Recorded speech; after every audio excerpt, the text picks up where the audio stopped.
Now, I haven't had heat insulation on the underside that you saw me put all the factory one in for the first time. And I've gone the extra extra kilometre doesn't sound right, does it? It doesn't work. Anyway, got heat and sound insulation down. So this one on the top here was more of a fill-in because I ran out of the good stuff, and it's no longer available. It was a really good Australian-made product, and I thought, oh, and they even sold it by the sheet if you were running short. And it's aluminium with a loaded vinyl layer for the sound part of it, and then a glue that you could literally, it peels back and you can put it back down again. It's like they say, you can line the inside of your door, and if you need to access anything, you can peel it back, get it, and then stick it back up. The glue was really rubbery stuff. I don't know if people remember the days of magazines when you used to get a CD or a DVD on the cover and you had that rubbery glue stuff that you could rub with your fingernail and it would come off. Anyway, it's an Australian-made Resomat Premium, and apparently it's out of production now.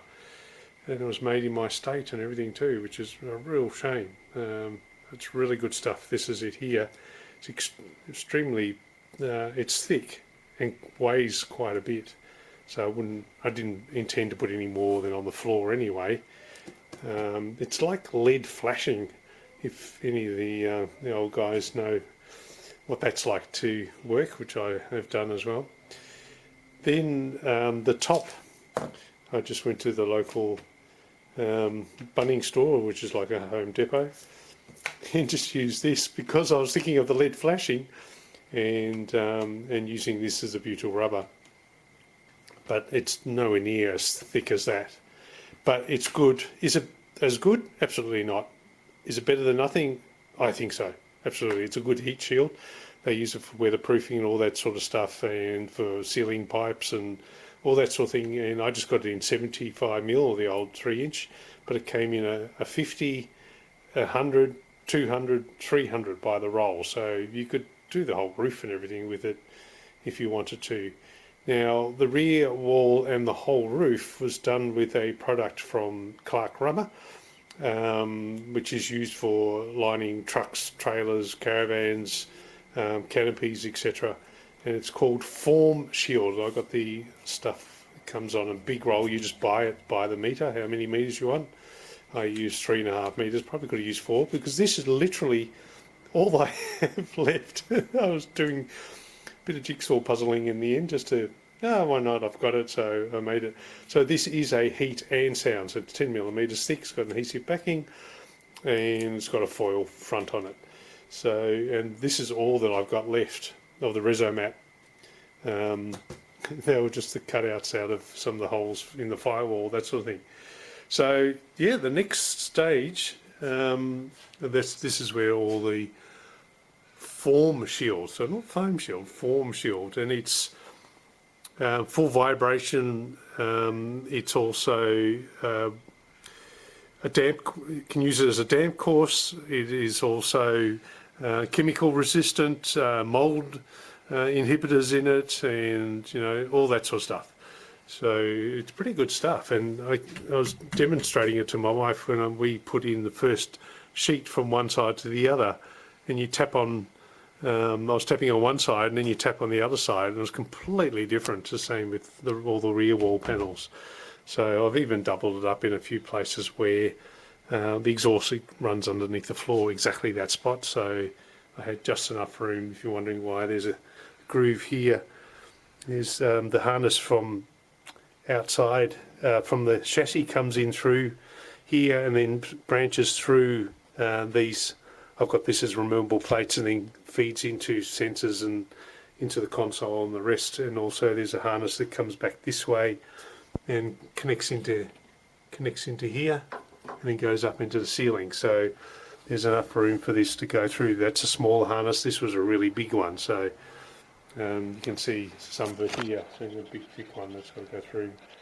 So the next stage is putting the whole high vac in, and once that's in, then there's that big tube frame from the original donor vehicle that goes from side to side, and then the whole harness comes in, and all the harness has to be fitted all out, and we go from there.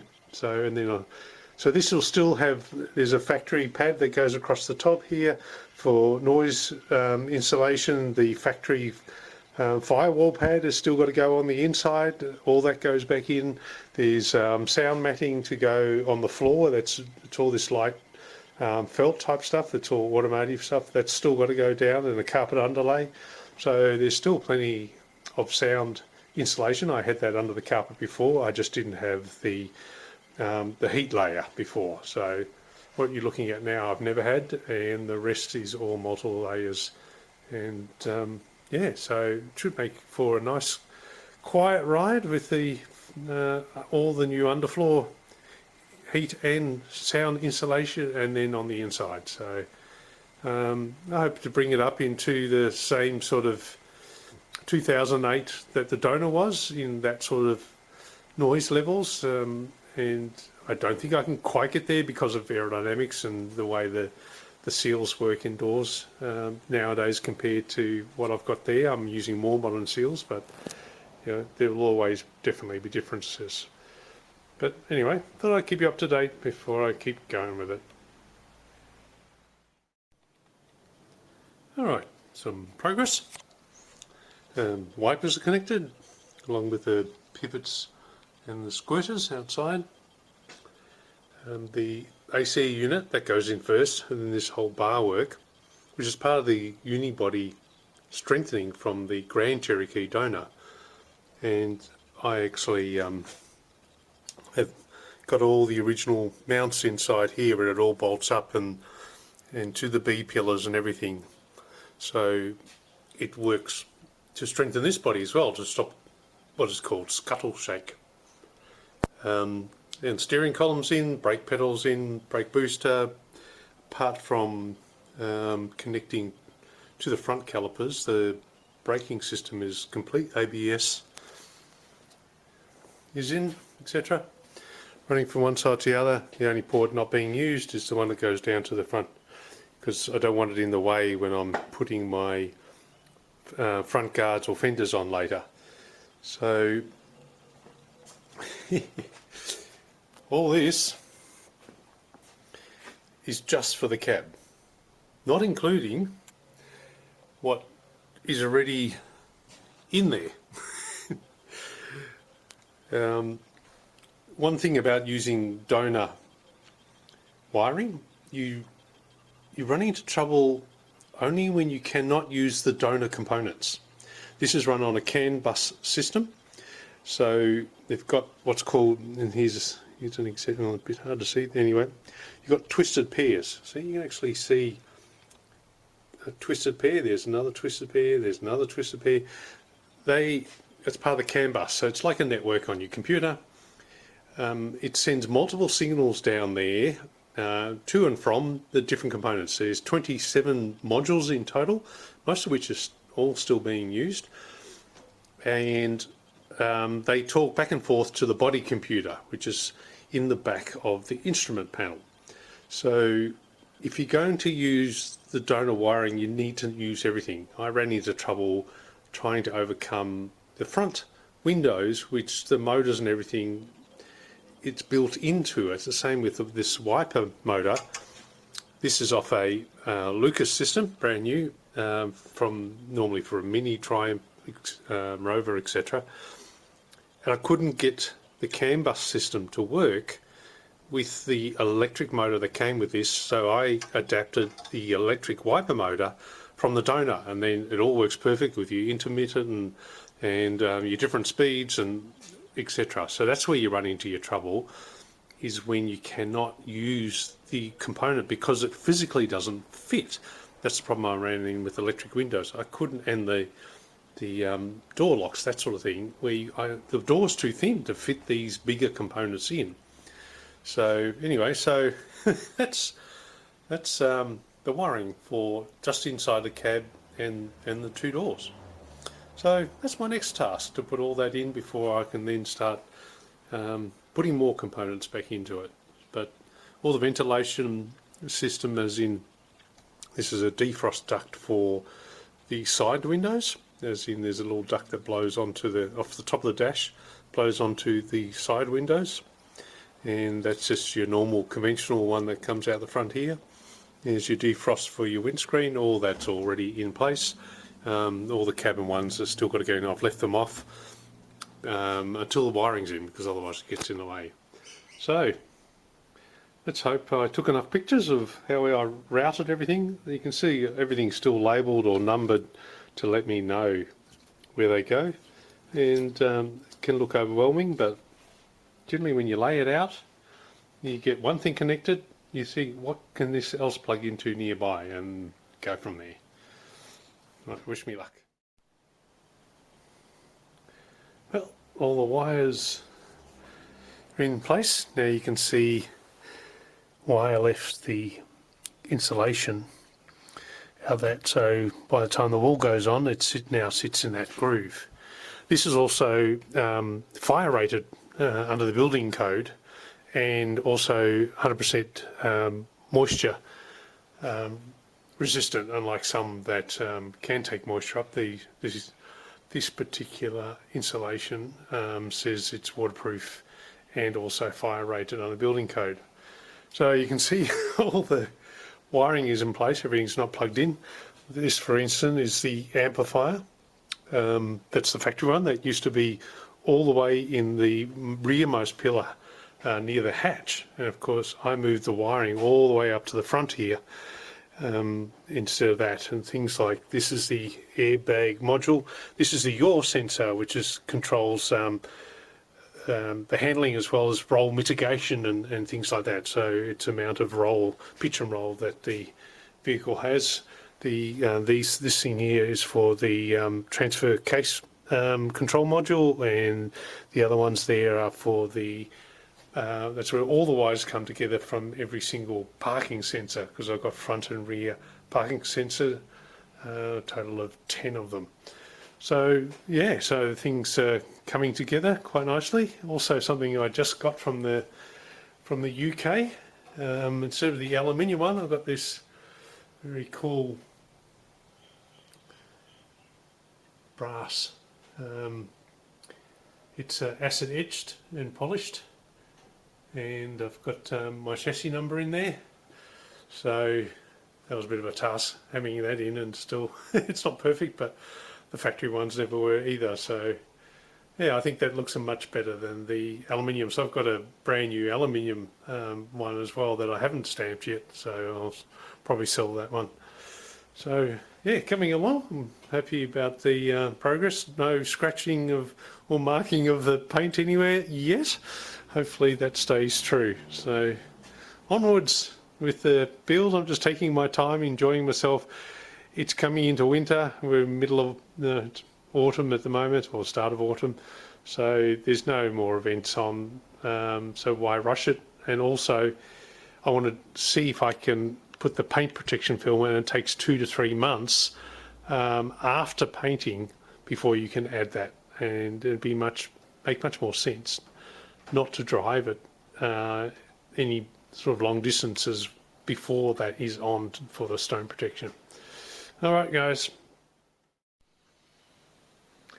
Little by little, the dash is in. Just the steering wheel, which I'm leaving out for the moment till I've got the seats and that in. But yeah, everything's fitting up really well.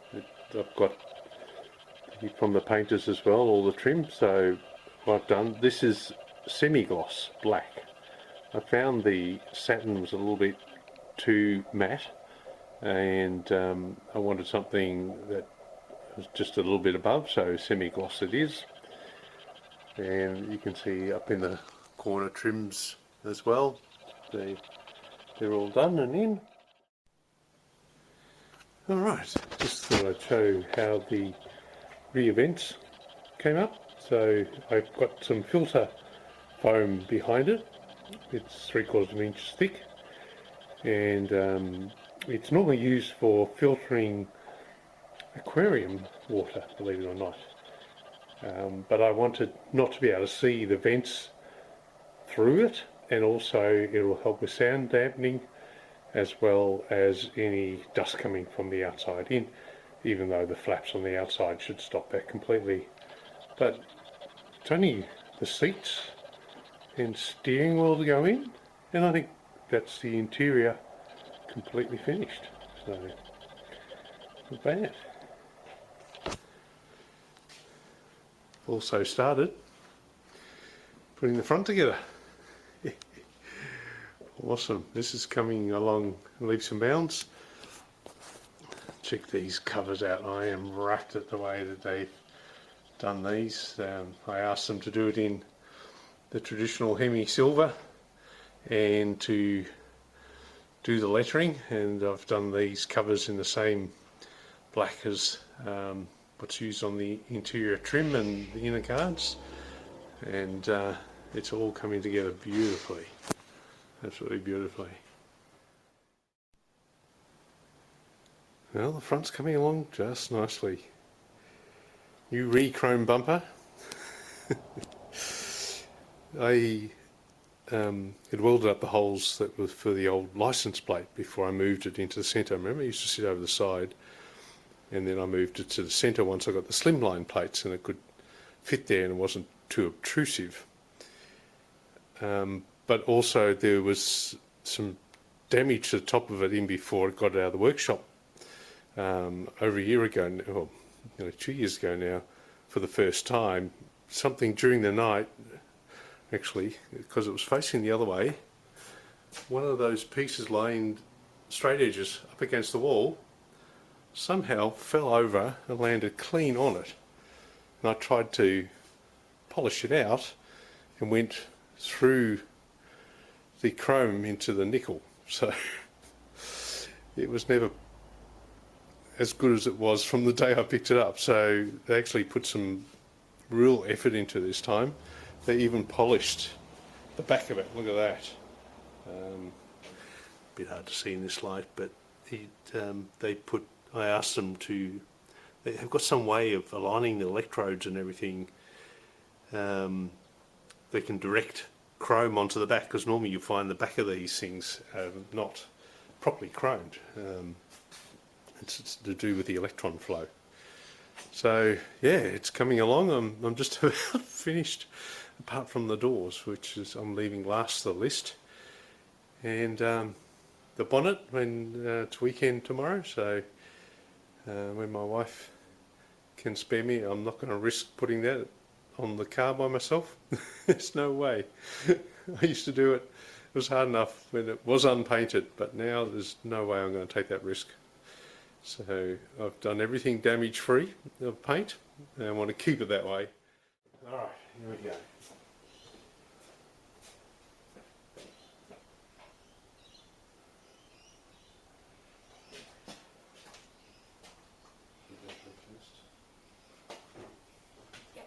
Keep going, watch your elbow.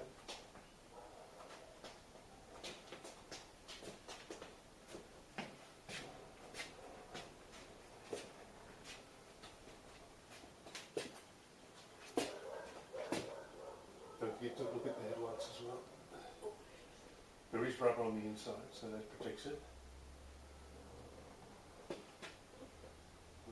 It's going well. You just tuck it in behind that ridge in that lip, if you want to. Yeah, I think so. Yeah? Should be able to just. Wow, alright. I think my side had to come back a fraction, but it's pretty close. Hey, that's right. Yeah, I'll move that around as I flip the hinges back. Woo! Successful. No drops, no nothing. So hopefully it's just line the hinges up, and I've run a tap through all the threads to make sure they're nice and clean. So another step.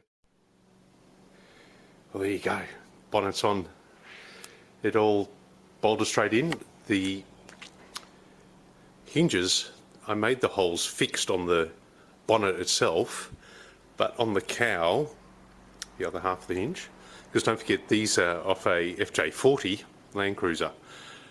Conventionally, the other ones went inside, but that means it would interfere with the cow and the air conditioning that I've got it in there, so I couldn't run the other hinges. And these are actually a lot more stable. The other ones can shake the whole bonnet left and right, unless you've got the sort of the rubber on each side to stop that from happening. There's some bumpers that can go in there.